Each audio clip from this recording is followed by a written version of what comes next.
नमस्कार बच्चों, second year की इस कक्षा में आपका पुनः स्वागत है। आज हम लोग जो हमारा द्वितीय पेपर है भारतीय संस्कृति का इतिहास, उसमें से एक विषय को पढ़ेंगे और वो है चरक। जैसा कि आप सब जानते हैं, चरक आयुर्वेद का ज्ञान सर्वप्रथम ब्रह्मा ने दक्ष और भास्कर को दिया था। तब यह श्रुति परंपरा द्वारा दिया जाता था। अग्निवेश ने पहली बार इसे ग्रंथबद्ध किया और इसी ग्रंथ को चरक ने सुधार कर चरक संहिता के रूप में प्रस्तुत किया। अब यहाँ पर प्रश्न यह आता है, चरक कौन थे? तो हम देखते हैं, जब हम अध्ययन करते हैं तो हम पाते हैं कि इस विषय में कुछ भी निश्चित रूप से हमको ज्ञात नहीं है। जैसा कि हम देखते हैं, शतपथ ब्राह्मण में वैशंपायन ऋषि के दो शिष्य हैं, याज्ञवल्क्य एवं चरक। फिर हम देखते हैं कि उपनिषदों में भी वैशंपायन के शिष्यों को चरक कहा गया है। इसके अलावा हम देखते हैं बौद्ध ग्रंथों में भ्रमणशील सन्यासियों को चरक की संज्ञा से संबोधित किया जाता था। इसके अतिरिक्त वृहत जातक की टीका में लोकहित में घूम घूम कर वैद्य और चिकित्सा करने वालों को चरक कहते थे। फिर हम देखते हैं कि जो पाणिनि की अष्टाध्यायी है, उसमें भी लोकहितकारी के अर्थ में चारणीय शब्द का प्रयोग किया गया है। और निष्कर्ष रूप में हम कह सकते हैं कि कल्याणकारी लेकिन किसी भी उद्देश्य के लिए भ्रमणशील व्यक्ति चरक कहलाते थे। भ्रमणशील व्यक्तियों की परंपरा का बोध होता था। चरक का काल, अब हम देखते हैं कि चरक का काल कौन सा रहा, मतलब ये कौन से समय में इनको हम रख सकते हैं। जैसे कि बौद्ध विद्वान सिल्वालेवी इसे कनिष्क का समकालीन मानते हुए प्रथम शताब्दी इसी मानते हैं। इसी तरह श्री रत्नाकर शास्त्री इसे 200 ईसा पूर्व निश्चित करते हैं। और इसके अलावा हम देखते हैं कि मैक्समूलर और पीटरसन भी इसे 200 ईसा पूर्व मानते हैं। इसके अलावा J.H. वुड इसे 500 से 300 ईसा पूर्व रखते हैं। दृढ़बल ने इस संहिता को पूरा कर वर्तमान स्वरूप दिया था और इसका समय था गुप्त काल, अर्थात दृढ़बल के समय तक इसमें परिवर्तन होते रहे थे। और इस तरह हम देखते हैं, निष्कर्ष स्वरूप हम कह सकते हैं कि साक्ष्यों के आधार पर इसे ईसा पूर्व द्वितीय शताब्दी में रखा जा सकता है। अब हम आते हैं बच्चों चरक संहिता पर, है ना।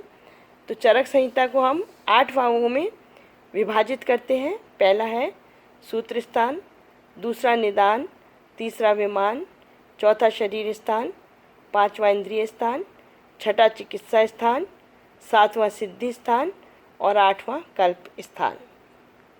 ठीक है। फिर हम सबसे पहले देते हैं सूत्र स्थान। इसमें हम क्या क्या देखेंगे? औषधि, आहार, पथ्य, अन्नपान आदि अध्याय संग्रहित हैं। दूसरा निदान स्थान, इसमें हम देखते हैं 8 रोगों का 8 अध्यायों में विवरण।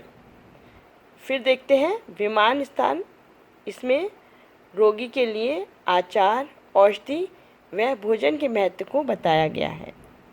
फिर हम देखते हैं शरीर स्थान, इसमें मांस मज्जा के अलावा इंद्रियों से संबंधित वह मन तथा आत्मा से संचालित है। शरीर व आत्मा की दार्शनिक व्याख्या के साथ ही यह मोक्ष प्राप्ति पर भी प्रकाश डालता है। अब अगला जो पॉइंट है वो है इंद्रिय स्थान। इसमें क्या है? इंद्रियों पर ध्यान केंद्रित किया जाता है। इनके द्वारा मन व शरीर की अवस्था का परिचय किया जाता है।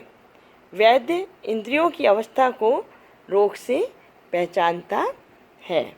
तो ये हमने अभी देखे इनके कुछ स्थान। फिर आगे हम देखते हैं चिकित्सा स्थान। इसमें अनेक रोगों की चिकित्सा के विवरण के साथ साथ रसायन आदि की भी चर्चा की गई है।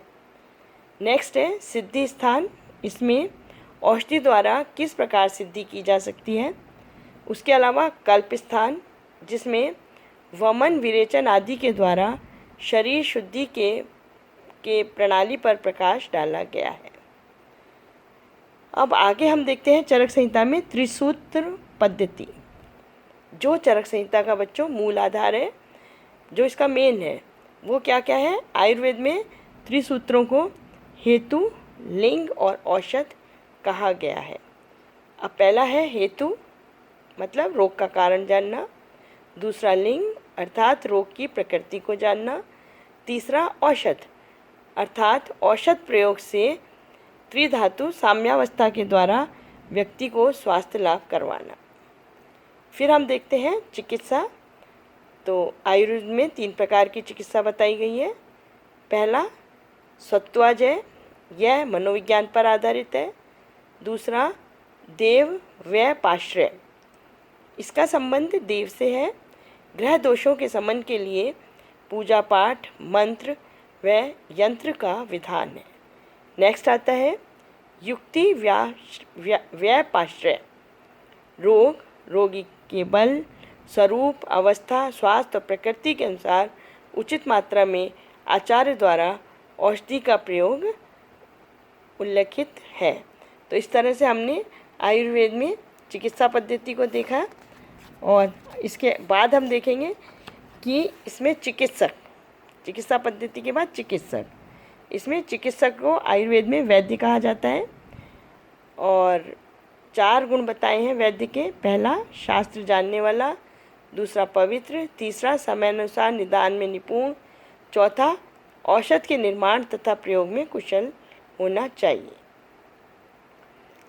इसके अलावा इसमें लिखा गया है या बताया गया है कि वैद्य को चिकित्सा कर्म के संबंध में निरंतर विचार करते रहना चाहिए। वैद्य का कार्य रोगी की सेवा और उसको पुत्रवत माना गया है। इसी के साथ वैद्य की 4 वृत्तियाँ भी बताई गई हैं। कौन कौन सी हैं? पहला मैत्री, करुणा, मुदिता और उपेक्षा। तो चरक संहिता में आचार्य की मानसिक पवित्रता पर बहुत बल दिया गया है। धन प्राप्ति के लिए इस विद्या का प्रयोग निषेध बताया गया है। वैद्यों के 2 भेद बताए गए हैं, छदमचर और सिद्ध साधित। छदमचर क्या है? वैद्यों का रूप बनाकर मनुष्यों को ठगते हैं, वो हैं छदमचर, जिन्हें ज्ञान नहीं है ना। जैसे कि आज भी हम कहते हैं झोला छाप डॉक्टर, तो उसी तरह से छदमचर वैद्य। फिर है सिद्ध साधित, अर्थात अपने द्वारा ज्ञान को प्रतिष्ठित करते हैं, अपने ज्ञान के द्वारा स्वयं को प्रतिष्ठित करते हैं। और आयुर्वेद में धन की अपेक्षा हम देखते हैं कि मन को अधिक महत्व दिया गया है। फिर आता है चिकित्सालय। हम देखते हैं कि चिकित्सालय कैसे हों। तो चरक संहिता में सूत्र स्थान में प्राकृतिक परिवेश में चिकित्सालयों के निर्माण का निर्देश है। रोगी का कक्ष ऐसा होना चाहिए जहां वायु पीछे से आती हो तथा पूर्णतः स्वच्छ हो। परिचालक जो उनकी देखभाल करते हैं, मतलब बीमार की, रोगी की, वो कैसे? वैद्यों को कुशल, धन धान्य से समृद्ध, समान प्रकृतिशील, पवित्रता से युक्त, प्रसन्नचित्त, प्रिय बोलने वाला तथा विश्वास पात्र होना चाहिए। और अब हम देखते हैं कि चरक संहिता का दार्शनिक पक्ष क्या है। तो चरक का दर्शन किसी एक दार्शनिक संप्रदाय पर निर्भर नहीं है। ईश्वर संबंधी मान्यता का अभाव और सदाचार पर बल दिया गया है। इस प्रकार संपूर्ण आयुर्वेद शास्त्र मनोविज्ञान, दर्शन, आध्यात्मिक विद्या तथा तर्कशास्त्र से ओतप्रोत है। चरक संहिता में सांख्यिकी की भांति ईश्वर का उल्लेख नहीं है। चरक में इंद्रियों को भौतिक माना है, जबकि सांख्य में सात्विक। चरक में अभाव की सत्ता नहीं है, उसने युक्ति को प्रमाण माना है। जो व्यक्ति शरीर, इंद्रिय, सत्व और आत्मा सभी दृष्टियों से स्वस्थ हो वही स्वस्थ है। चरक संहिता में मोक्ष प्राप्ति का मार्ग भी बताया है। आयुर्वेद में निरोगता दैव और पुरुषार्थ के परस्पर अनुपात पर निर्भर करती है। और इसी में हम देखते हैं कि चरक संहिता संस्कृत में लिखी गई है, जो गद्य और पद्य दोनों में है। यद्यपि चरक संहिता मूलतः शरीर चिकित्सा का ग्रंथ है, लेकिन इसमें सामाजिक स्वास्थ्य और दार्शनिक तत्वों का भी सरल भाषा में प्रयुक्त किया गया है। तो आज हमने देखा चरक और चरक संहिता, जो एक काफ़ी उपयोगी ग्रंथ माना जाता है और हमारे देश में इसकी बहुत महत्ता है, क्योंकि हम आयुर्वेद चिकित्सा पद्धति में बहुत ज़्यादा विश्वास करते हैं। Thank you.